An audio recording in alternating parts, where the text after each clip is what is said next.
बोरकर गुरुजी, विश्व ज्योतिषाचार्य, ब्रह्मांड ज्योतिष कार्यालय, मुक्काम पोस्ट रावेर, जिल्हा Jalgaon, 425508 pincode number, WhatsApp number 9850151558, हाच मोबाईल नंबर 9850051558, हाच माझा पूर्ण पत्ता आहे. कार्यक्रम सुरू करण्यापूर्वी माझी पत्नी स्वर्गीय सौ निर्मलाबाई बोरकर यांना अभिवादन करूया आणि आजच्या कार्याला सुरुवात करूया. आजच्या कार्याची सुरुवात करत असताना आपल्याला या ठिकाणी बघायला हवं की सकाळचा विषय आपण घेतलेला आहे अस्वस्थतेचा. हा अस्वस्थतेचा विषय घेत असताना आजची तारीख 21 फेब्रुवारी 2026 वार शनिवार.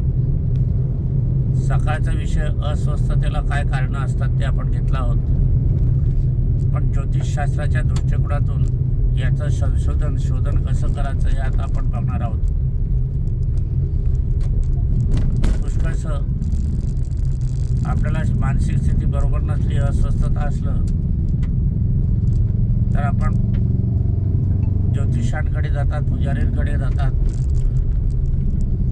आणि मग याच्यामध्ये बहुसंख्यांचा असं विचार असतो की मातृपितृशाप असं गृहीत धरलं जाते. आता मातृपितृ जिवंत आहे तर मातृपितृशाप कसे म्हणावे हा एक प्रश्न. एखाद्याची आईचं निधन झालं असेल, एखाद्याचं वडिलांचं निधन झालं असेल तर मातृपितृशाप कसे हा एक प्रश्नचिन्ह. दोघांचंही निधन झालं असेल तर आई वडील शाप कसे देतील? ज्यांनी आपल्याला जन्म दिलेला आहे, लहानाचं मोठं केलेलं आहे आणि सर्वस्वी दान केलेलं आहे, संपत्तीचं आशीर्वाद दिलेला आहे, ते शाप कसे देतील? म्हणून ते निदान करणं अत्यंत चुकीचं आहे. या बाबतीत कालसर्पशांती नारायण नागबळी करून काहीही उपयोग होत नाही. कारण मुळात आपण जर बघितलं तर ह्या शांती जे आहे हे आपण पाहिलं तर शांतीचा प्रकार या ठिकाणी नाहीच. मग आता याची उलगडा कसा करायचा? आता आपण जर पाहिलं तर वास्तुशास्त्राच्या बाबतीत बोलायला गेलं तर दक्षिणमुखी उत्तरमुखी हे दोन दिशा प्रामुख्याने वास्तुशास्त्रात लक्षात घेतल्या जातात. परंतु मला सांगायचं वाटते की पृथ्वीवर जे प्लॉट असतात आणि प्लॉटानंतर तिथे वास्तू अनेक उभ्या राहिल्या जातात आणि गाव तयार होते. आता याच्यातल्या निम्म्या जवळजवळ 50% तर दक्षिणमुखी असणारच ना. मग ते कुठे जाणार? का दक्षिणमुखी असलेले प्लॉट रिकामे राहतात. पृथ्वीवर आपण जर बघायला गेले तर 50% हा भाग दक्षिणमुखी राहणारच आहे. म्हणून ह्या दिशेचं महत्त्व या ठिकाणी आपल्याला मनातून काढून टाकायला पाहिजे. सूर्य स्थिर आहे, पृथ्वी त्याच्या भोवती फिरते आणि पृथ्वीभोवती चंद्र फिरतो. राहूकेतू आपण ग्रह म्हणतो, पण राहूकेतू ग्रह हे नाहीत.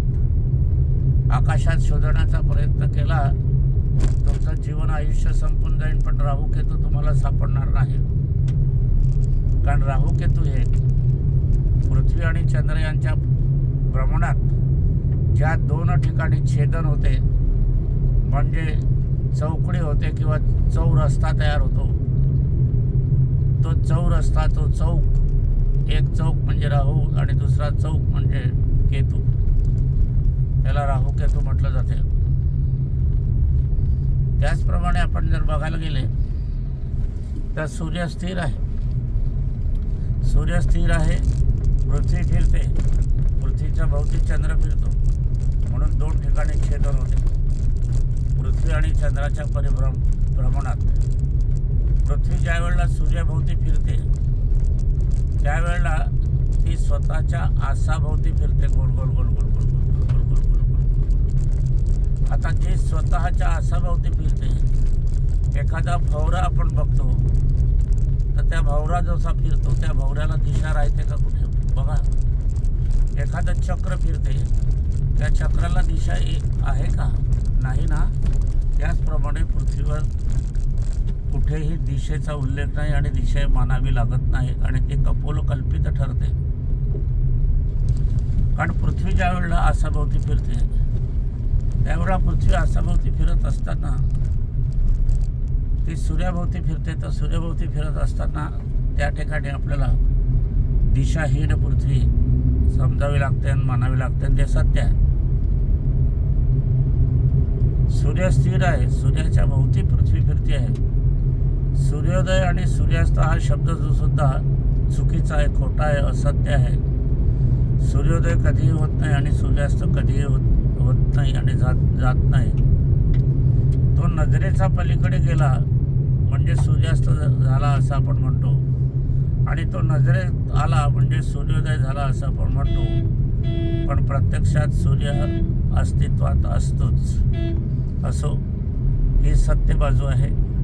म्हणून आपल्याला या ठिकाणी जी अस्वस्थता घरामध्ये लागते, आपल्याला मानसिकदृष्ट्या, तांत्रिकदृष्ट्या, लक्ष्मीच्या दृष्ट्या, आपसातल्या दृष्ट्या, पतीपत्नीच्या संवादाच्या दृष्ट्या, वैवाहिक आयुष्याच्या दृष्ट्या, सांसारिकदृष्ट्या, आपण जे बघतो वातावरणाच्या दृष्ट्या, व्यवसाय असेल तर ग्राहकीच्या दृष्ट्या, अयशस्वीपणा, मन सैरावैरा होणे, मन भ्रमित होणे, मनामध्ये विचार वाटेल तसे येणे, नको ते हातातून घडणे, नको ते विचार मनामध्ये ग्रासित होणे, स्वप्न पडणे, झोप न लागणे, विचारावर विचार सुचणे, अशी जे वेळेला मानसिक अस्वस्थता असते, मनाची, भावनेची सुद्धा, तर याला कारण ती वास्तू नाही. कारण वास्तूमध्ये दोष हा नसतोच. वास्तुदोषाचा हा शब्द खोटा ठरतो, कारण वास्तूला दिशा नाही.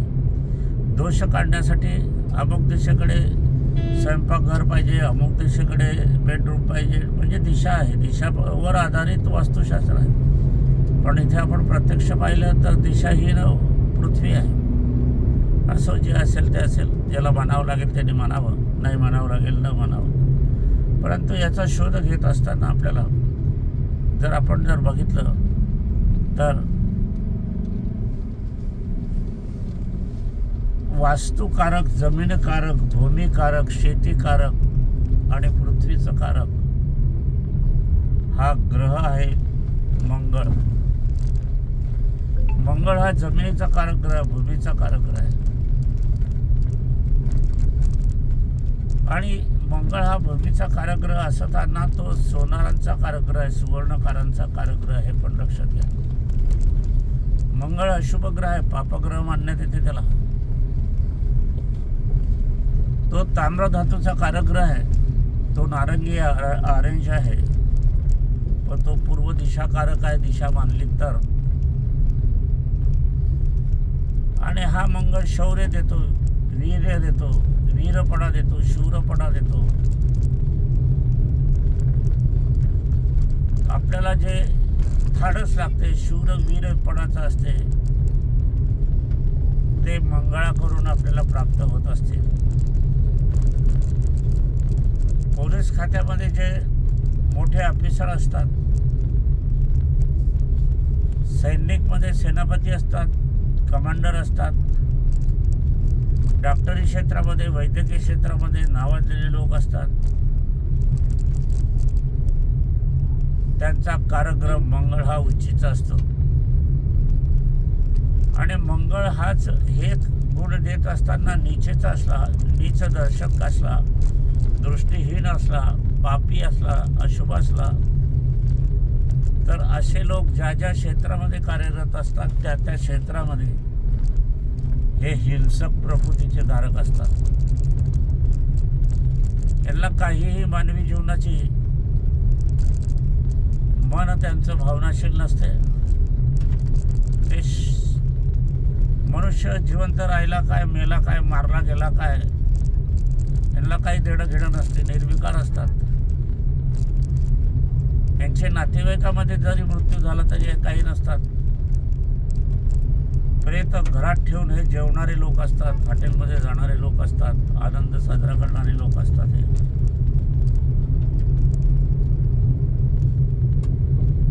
आई वडील जर निधन झाले तर त्यांचा फोटो पण यांच्या घरामध्ये नसतो, स्मरण नसते, श्राद्ध होत नाही. पलंगावर मृत्यू झाला, चादर झटकली, त्याच्यावर दुसरा पेशंट येऊन बसतो, झोपवला जातो. तिथे काही पाण्याचं शुद्धीकरण कधी होत नाही किंवा ती रूम सुद्धा स्वच्छ केली जाते या दृष्टीने. मग हा असा मंगळ आपल्या कुंडलीमध्ये कुठे आहे? चतुर्थ भावात असला तर आपल्याला वास्तूपासून सुख, संपन्नता, मानसिक शांतता, मन आणि भावना उच्च कोटीच्या निर्माण होतात. तो मंगळ लाभाचा असला तर त्या वास्तूपासून आपल्याला भरपूर लाभ मिळतो. आणि तोच मंगळ भाग्याशी संबंधित असला तर आपल्याला भाग्य उजळते. छोटंसं घर आहे पण त्या छोट्याशा घराचा एका रूममधून आपण मोठे होतो आणि आपण मोठा बंगला घेतो. तर असा हा योग वास्तूच्या याच्यातून आपल्याला कळतो. कारण वास्तूमध्ये जेवण आहे, झोपणं आहे, नित्य कार्यक्रम आहे. जीवन आयुष्यातील अधिकाधिक काळ हा वास्तूमध्ये जातो. पत्नी असते, मुलं असतात, आई वडील असतात, सासू सासरे असतात, सुनबाई असते, काका काकू, मामा मामी, सगळे गोत असते.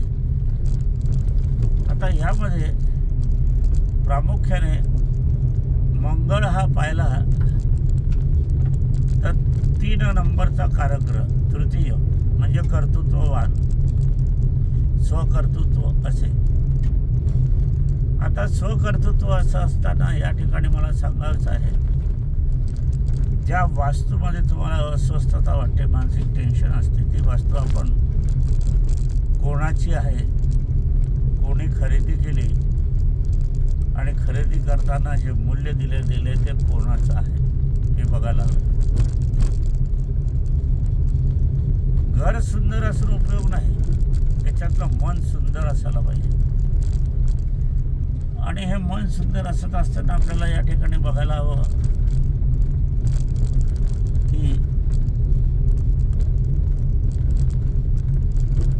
की त्या वास्तूमध्ये कोण कोण रहिवास आहे.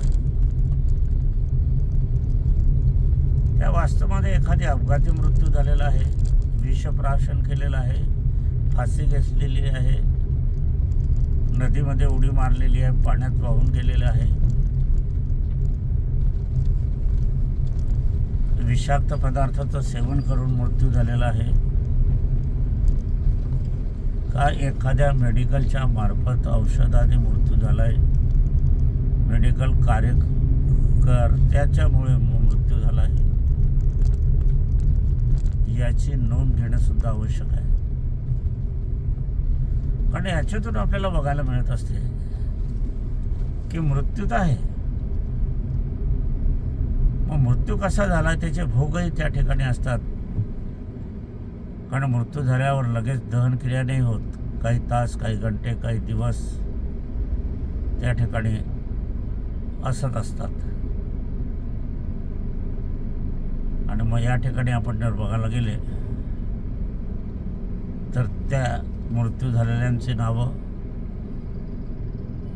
आणि आपलं नावं, घरात राहणाऱ्यांची नावं, ज्यांनी वास्तूसाठी पैसा दिला आहे त्यांची नावं आणि त्यांची स्थिती आणि त्यांच्याविषयी आपण किती सेवा केली आहे, चाकरी केली आहे, शुश्रूषा केली आहे, त्यांच्या मनातील इच्छा किती आपण पूर्ण केल्या आहेत, या सर्वांचे गोळाबेरीज जमा खर्च करावा लागतो.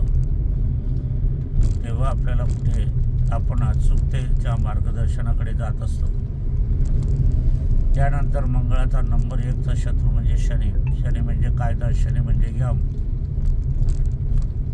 शनीच्यामुळे चांडाळ, शनीच्यामुळे कुयोग, रवी शनी कुयोग, रवी शनी चंद्र चांडाळ, शनी राहू चांडाळ, शनी मंगळ चांडाळ, शनी केतू चांडाळ, असे योग आपल्याला या ठिकाणी शनी मंगळाचा षडाष्टक योग, चांडाळ योग, स्फोटक योग, मंगळ बुधाचा योग, स्फोटक योग, असे योग जर आपल्या या ठिकाणी ज्या स्थानामध्ये झाले पितृस्थानामध्ये झालेले असतील तर निश्चितपणे आपण लक्षात घ्यावं की आपण राहता आहे त्या ठिकाणी पितृची सेवा तुम्ही केलेली मुळीच नाही.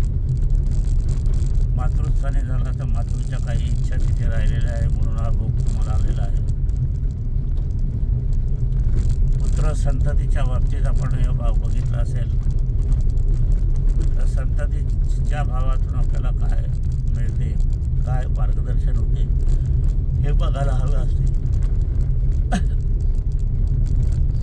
संतती ही प्रथम आहे, गर्भपात आहे, किती गर्भपात झाले, किती संतती जिवंत आहे, मुलगा आहे, मुलगी आहे, याचाही साक्षेप तऱ्हेने विचार करून आपल्याला मार्गदर्शन करून घ्यायला हवं असते. त्या शिवाय आपण अचूक मार्गदर्शनाकडे पोहोचत नाही हे लक्षात घ्या. ज्यावेळेला रवी शनीचा योग होतो त्यावेळेला आरोग्याच्या मोठ्या प्रमाणावर समस्या निर्माण होतात. ज्यावेळेला शनी चंद्राचा योग येतो त्यावेळेला हातून अघटित होते आणि कोर्ट कचेरी शिक्षा पण होते, जन्मठेप पावतं. आज शनी मंगळ असला तर तुमची नाकीर्ती होते, नाशक्य होते, अपमानित होतो, घराण्याची अब्रू जाते, ॲक्सिडेंट होतो, अपघात होतो, कॅन्सरसारखे विकार होतात. आणि हा जर मंगळ संतती स्थानाशी, पंचम स्थानाशी निगडीत असला बुधाच्या योगात, शनीच्या योगात, चंद्राच्या योगात, तर असलेली संततीचा मृत्यूसुद्धा होतो. आपण बघतो वर्तमानपत्रामध्ये जर तुम्ही पाहिलं, एक संशोधनाची दृष्टी ठेवा तुम्ही की जी मुलं अघटित याच्यात जातात, आत्महत्येत जातात, अपघात जातात, आजारपणात जातात, त्याला काही कारणं असतात, 30-1 बहुतांश असतात. बघा तुम्ही, मी एक तुम्हाला दिशा देतो आहे आणि त्या दिशाच्या अनुषंगाने आपण आपल्या मनाचा प्रवास खरं सत्याचा बघायला पाहिजे. असं असताना आपल्या या ठिकाणी याचा विचारही आपण जर केला तर आपल्याला उपासना आराधना सुद्धा याच्यातूनच मिळतात. आता उपासना आराधना मिळत असताना आपल्याला ती किती दिवसाची आहे, किती कालावधीची आहे याचा अनुमान काढायला हवं असते. आज सांगितलेली उपासना आणि तुम्ही केली नाही आणि तुम्ही 2 वर्षाने माझ्याकडे आले तर तीच उपासना असली तरी ती तेवढ्याच कालावधीची असणार नाही, त्याच्यामध्ये 2 वर्ष मिळवले जातील गणिताच्या दृष्टिकोनातून आणि तेवढी पूजेचा काळ हा वाढवला जाईल. आता पूजेचा काळ ज्या वेळेला वाढवला जातो त्यावेळेला वेळही मोठ्या प्रमाणावर लागत असतो आणि आर्थिकताही मोठ्या प्रमाणावर खर्च करावी लागत असतो. म्हणून ज्या वेळेला परीक्षण होईल त्याच वेळेला उपासना आराधना करून घेणं केव्हाही चांगलं असते. आणि त्यावेळेला आम्हाला माहीत नव्हतं, आज माहिती पडलं म्हणून लगेच आम्ही उपासना केला, म्हणून ते क्षमप्रार्थही असते. तुम्हाला माहिती आहे की आता शनीची 7.5 निवारण करायचं आहे आणि आपण करत नाही, म्हणजे माहिती असून तुम्ही करत नाही, हा दोषसुद्धा लागतो आणि मग उपासनेचा कालावधीसुद्धा वाढतो आणि याच्यामध्ये पूर्णतः यशसुद्धा मिळत नाही. मग कारण हा 2 वर्षाचा कालावधी गेला, हा अश्रद्धा, तुमची श्रद्धा नव्हती म्हणून तुम्ही त्यावेळेला केलं नाही. आता तुम्ही उपासना करता आहात तर तुमची समस्या सुटत नाही म्हणून असं परीक्षण होते. म्हणून ज्योतिष वेदाने तुम्हाला उपासना सांगितलेली असेल त्या दिवसापासून, त्या क्षणापासून उपासना सुरू करायला हवी. ह्या ज्या उपासना असतात याच्यातून आर्थिक लाभ, वास्तू लाभ, वाहन लाभ, शारीरिक लाभ असा मुळीच होत नाही. ते आपल्याला कर्तव्य, मागचं कर्म जे आहे ते साफ करायचं आहे. हे जर केलं नाही तर काय होईल हा प्रश्न तुमचा असेल तर हा पुढच्या वंशात निश्चितपणे उतरेल. कारण वंशादिवंश हा योग असतो. तुमच्या आईवडिलांचं विवाहशास्त्र शुद्ध नाही म्हणून या संसाराच्या वेळेवर आपलं फळ लागलेलं आहे. त्यांचं पण पुढे जाऊन आजोबाजींचा पण विवाह शास्त्रासोबत आहे. म्हणून ही पारंपरिक गोष्ट आलेली आहे आणि संतती भावाची जर गोष्ट असली तर ती अगदी सत्यतेत आहे. म्हणून आपल्याला या ठिकाणी बघायला हवं. तर संतती ठिकाणी असलेली गोष्ट ही पुढच्या पारंपरिककडे जाणार आहे. याच्यासाठी आपल्याला पुढील वंशातही हा योग येऊ नये एवढ्याच कार्यासाठी ही उपासना असते. कारण ह्या उपासनेमध्ये आपल्या समस्या खंडित व्हाव्या. एक असंही आहे, भोजनामध्ये 10-20 जणांचं खटलं असते, मग पुढे ते 10-20 जणांचे 50-60 होतात, 60 त्याच्यानंतर शेकडोमध्ये संख्या होते आणि मग नेहमी मृत्यूच्या घटना ह्या घडणारच असतात आणि घडतातच आणि मग कायमस्वरूपी सूतकपणा असतो. आता काय करावं, ही संख्या तर वाढत जाणार आहे. याच्यासाठी काडीमोड विधी असतो, तो पाण्यामध्ये काडी तोडायची असते. कारण तुम्हाला ती संख्या ठेवायची आहे, 1 पिढीची 2 पिढीची तेवढी ठेवायची आहे. बाकीची मध्ये अशुभ झालं, मृत्यू आला तरी त्याचं सूतक आपल्याला लागत नाही. हे विधी जाणकार ज्योतिषाकडनंच करून घ्यायचे असतात, पुजाऱ्याकडनंच करून घ्यायचे असतात. हे विधी असतात, शास्त्रमान्य हे विधी असतात.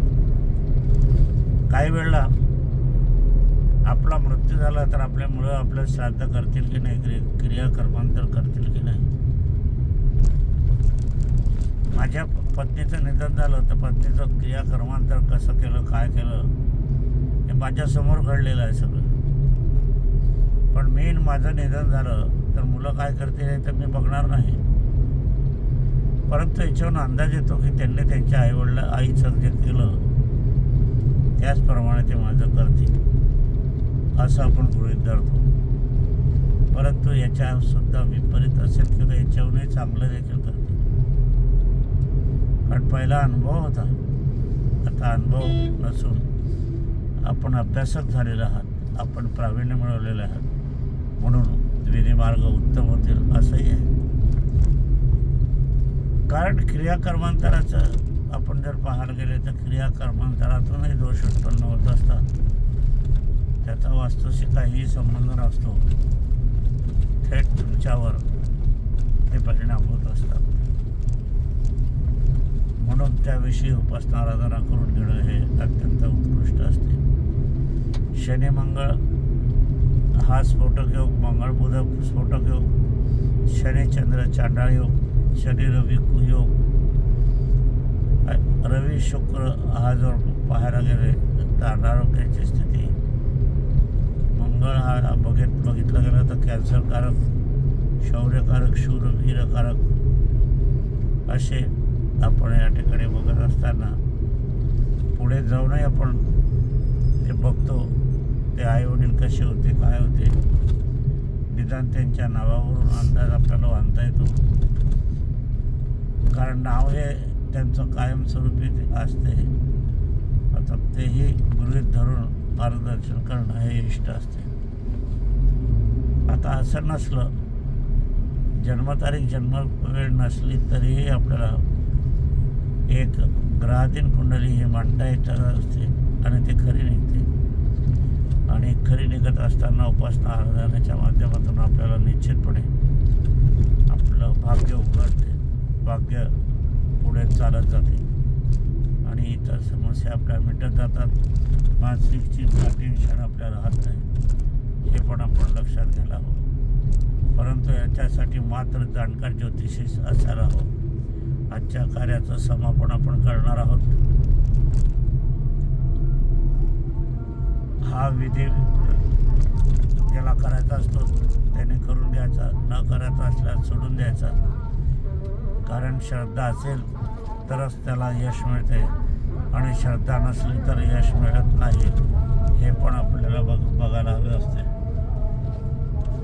हा योग बघत असताना आणि परीक्षण जे काही निघत आहेत ते आपण बघायला हवं. परीक्षण आणि त्यातून निघणारी उपासना हे आपण बघायला हवं. तरच आपल्याला अशा या समस्यातून आपली सुटका होत असते. जशी सुटका चिरंतर काळपर्यंत असते तसे निवारण पण चिरंतर काळपर्यंत असते. तूप खाल्ला लगेच मला असं होत नाही. त्यालाही काही कालाव जाऊ द्यावं लागतं. आता आपण बघितलं की वास्तूमध्ये आपण किती दिवस आहोत आणि किती दिवसापासून आपली ही समस्या आहे आणि पुढे किती दिवस राहणार आहे, पुढची स्थिती काय आहे हे बघायला हवं. आणि या ठिकाणी जर कोणी सांगितलं की वास्तू बदला, आपण वास्तू बदलली तरी त्यातून काहीही फरक पडणार नाही, कारण मूळची ग्रहस्थिती ही बदलत नाही, हे लक्षात घ्या. असो, आजचा कार्यक्रमाचं समापन करण्यापूर्वी माझी पत्नी स्वर्गीय सौ निर्मला वैभवकर यांना अभिवादन करतो.